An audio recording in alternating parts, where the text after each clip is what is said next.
ეკომიგრანტები პრესკაფეში აჭარის ჯანდაცვის მინისტრის მოადგილეს რამაზ ჯინჭარაძეს შეხვდნენ. შეხვედრას არასამთავრობო ორგანიზაციებიც ესწრებოდნენ. ერთ-ერთმა ეკომიგრანტმა მინისტრის მოადგილე გულგრილობაში დაადანაშაულეთ, თქვა, რომ მთავრობას ამ ადამიანებისთვის წინა ხელისუფლების დროსაც შეეძლო მეტი გაეკეთებინა.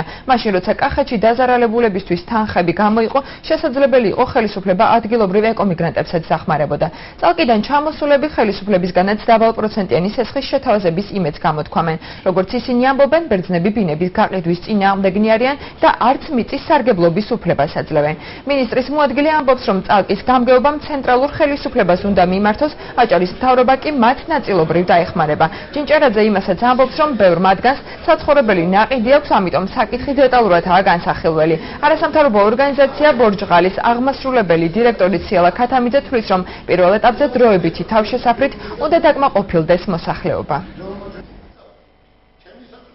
აჭარის ხელისუფლების ვალდებულება იყო, რომ თავის დროზე რამდენადაც ეკომიგრანტების უმრავლესობა რიცხვი მოდის აჭარიდან, აჭარის მაღალმთიანეთიდან, ეზრუნა ამ ხალხის სტატუსზე და ამ ხალხის კეთილმოწყობას. პროცესები წალკაში გართულდა ბერძნები უარი განაცხადეს სახლების გაყიდვაზე, მიწების უმრავლესობა არის გაყიდული და გაუცემის წესით და კერძო საკუთრებაშია გადასული და ფაქტობრივად ვერ ხედავთ გამოსავალს. ჩვენ ვითხოვთ ერთადერთს, რომ ჩვენ თვითონ სახელმწიფოს ვეხმარებით, რომ გამოსავალი ნახოს.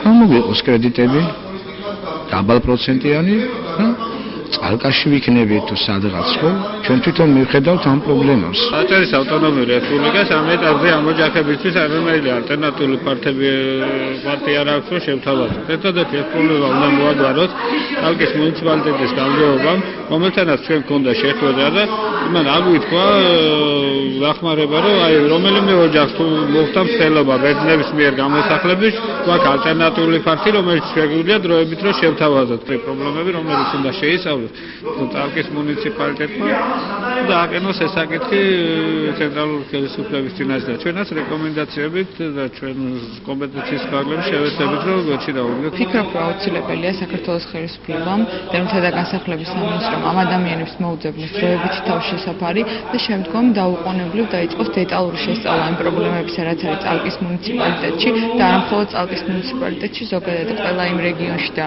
მუნიციპალიტეტში, სადაც ეკომიგრანტები ცხოვრობენ საქართველოს მაღალმთიანეთიდან ჩასახლებული.